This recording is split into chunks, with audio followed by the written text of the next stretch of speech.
Muy buenas tardes, bienvenidos a este espacio de la Asamblea Legislativa, la Televisión Legislativa. Federico Villegas les da la más cordial bienvenida y los invito a que se quede con nosotros en este inicio de la transmisión de la sesión del Congreso del día de hoy. Vamos a compartir en este previo con la diputada del Partido de Liberación Nacional, Carla Prendas Matarrita. Doña Carla, un placer tenerla por acá nuevamente. Muchas gracias y muy buenas tardes a todas las personas que nos están observando. Bueno, doña Carla, la voy a hacer como más relajada, como más distendida, ya sin la preocupación del directorio, de pertenecer al directorio, el tema del edificio, todo esto que me imagino que también no deja de generar mucho estrés. Sí, sin duda alguna, cuando uno participa en el directorio, en la presidencia o en alguna secretaría, se complementa una agenda increíble de trabajo adicional del que por sí ya tenemos, y además es un trabajo un poco silencioso, un trabajo un poco invisible, arduo, ¿verdad?, que tiene que ver con algunas cosas externas, pero sobre todo con temas administrativos también. Y ahí estuvimos este año que pasó haciendo un esfuerzo importante en proyectos de la Asamblea Legislativa como Parlamento Abierto, el empuje del edificio legislativo, las gestiones administrativas de contención del gasto, etcétera. Y sin duda alguna, a dejar ya pues esa parte de la Secretaría, ya uno entra de nuevo en una agenda meramente de trabajo legislativo que sin duda descongestiona muchísimo el estrés y el trabajo que pues tuvimos en este año pasado. Doña Carla, hablando del Parlamento Abierto, próximamente se está presentando también el nuevo sitio en internet, el www.asamblea.gov.cr. Se va a estar estrenando un nuevo sitio que pretende precisamente eso, parte de esa premisa de abrir las puertas de la Asamblea Legislativa, permitir a la gente conocer sus procesos, sus noticias, el trabajo en comisión, que es muy importante, que también acapara mucho del tiempo del legislador. Sí, sin duda alguna, parte de ese esfuerzo del Parlamento Abierto tenía que ver con el nuevo sitio web, el nuevo portal web que había que establecer, que fue un gran esfuerzo el directorio pasado y que ya en estos días, como usted dice, ya viene su implementación. El proyecto de Parlamento Abierto trae una serie de etapas, una serie de procesos que se le debe dar una continuidad. Nosotros dejamos unas bases importantes y una planificación importante en el plan estratégico de la institución.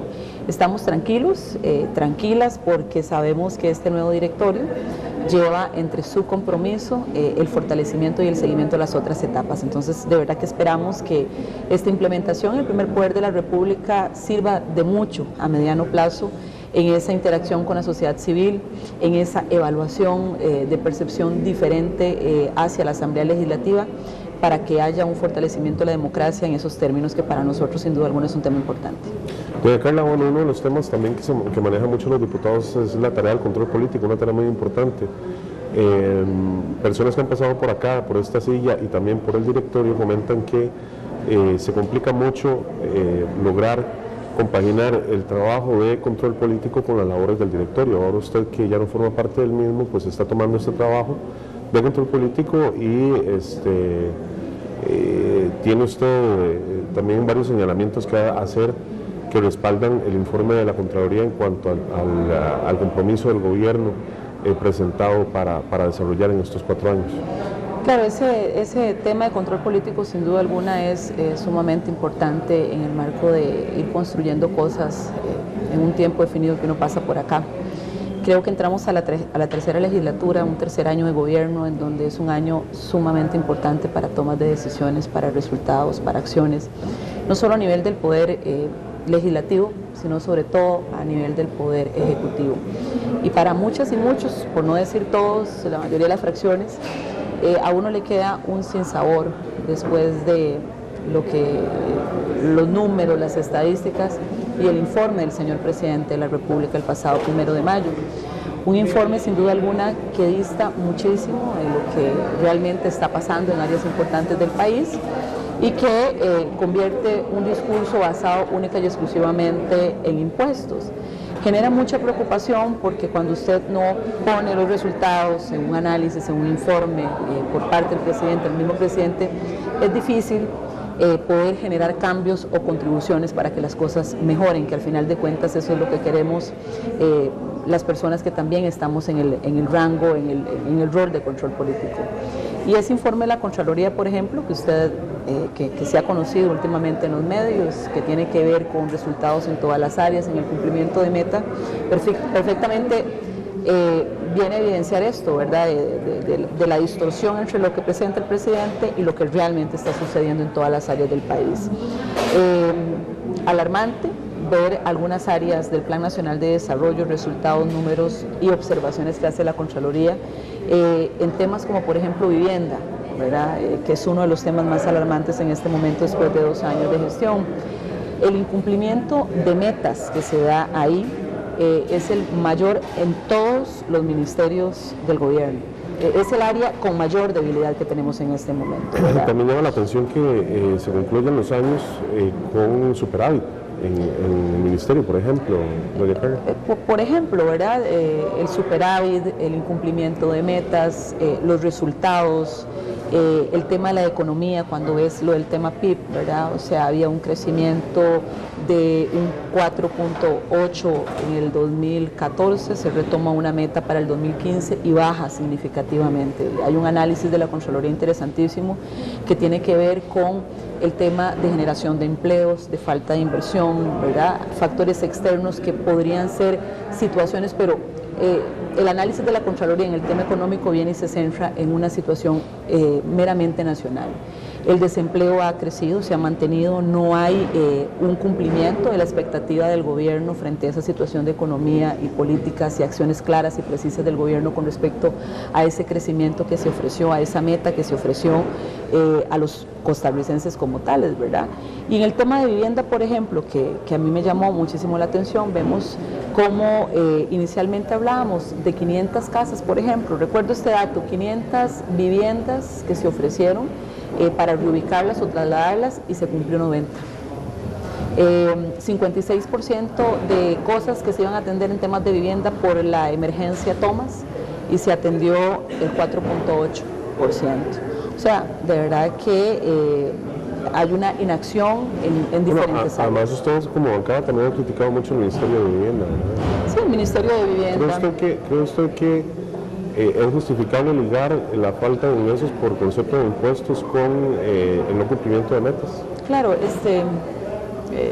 yo creo que aquí lo más lamentable de todo es ver un gobierno que cierra 2 años, ¿verdad?, sin ninguna determinación en diferentes áreas, en avances importantes, el tema de infraestructura, de competitividad, de generación de empleo, de inversión, de la dinamización de la economía, en temas sociales de pobreza, ¿verdad?, estancado, ¿verdad?, a grandes rasgos, no se plantea como tal en sus informes, no se hace un análisis integral de las situaciones para que podamos colaborar y poder ejercer alguna legislación, que es lo que compete.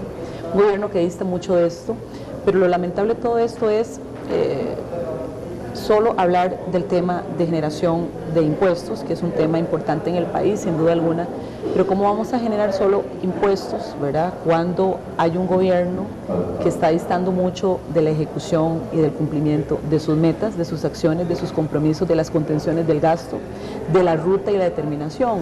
Y lo más grave de todo esto es cómo culpar, ¿verdad?, ante la ausencia de impuestos, que no se puede avanzar en un país porque no hay impuestos como tal o no se aprueba en la Asamblea Legislativa como tal. Eso sin duda alguna es muy lamentable, es muy preocupante y creo que ha sido parte de la discusión de la molestia y la falta de acuerdos que existe aún en este tema en la Asamblea Legislativa. Doña Carla, ustedes ahora tienen la voz de mando acá en la Asamblea Legislativa con don Antonio Álvarez, hablando con doña Maureen Clark, la jefe de ustedes de fracción.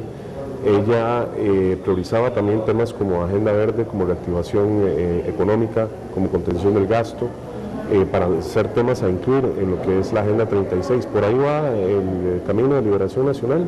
El tema de impuestos es innegociable para ustedes sin que primero se atiendan estos temas. Yo creo que el tema de impuestos es transversalizado e integral a todos estos temas. Hay una priorización en la agenda legislativa en donde Liberación Nacional tiene una conciencia clara de que hay que avanzar, de que hay que colaborar por temas país. Y creo que se ha demostrado, siendo nosotros parte de una oposición de un directorio en donde la agenda y las cosas importantes que han estado más bien pegadas, por usar un término, han avanzado cuando hemos estado ahí. Parte de esas prioridades que usted menciona son las que nosotros estamos poniendo sobre la mesa. A nosotros nos parece que para avanzar en temas de impuestos no depende de una posición única o innegociable de liberación. Nunca ha sido nuestra posición está abierta a esa posibilidad, a avanzar, a agendar, a buscar acuerdos, pero hay que recordar que el establecimiento de esos acuerdos y de esas cosas le corresponde al presidente de la República, al ministro de la Presidencia, a la dirección de gobierno, y no depende solo de una fracción de Liberación Nacional. El gobierno, sin duda alguna, va a tener que empezar por poner en línea a los mismos de su fracción, a la fracción oficialista, a ponerse de acuerdo sobre cuál va a ser la posición.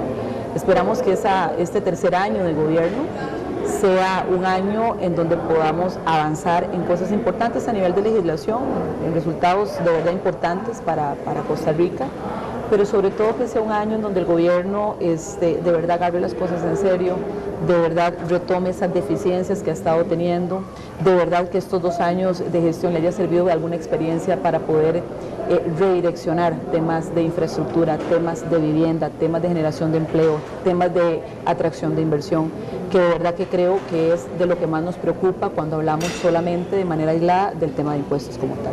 Muchísimas gracias, doña Carla.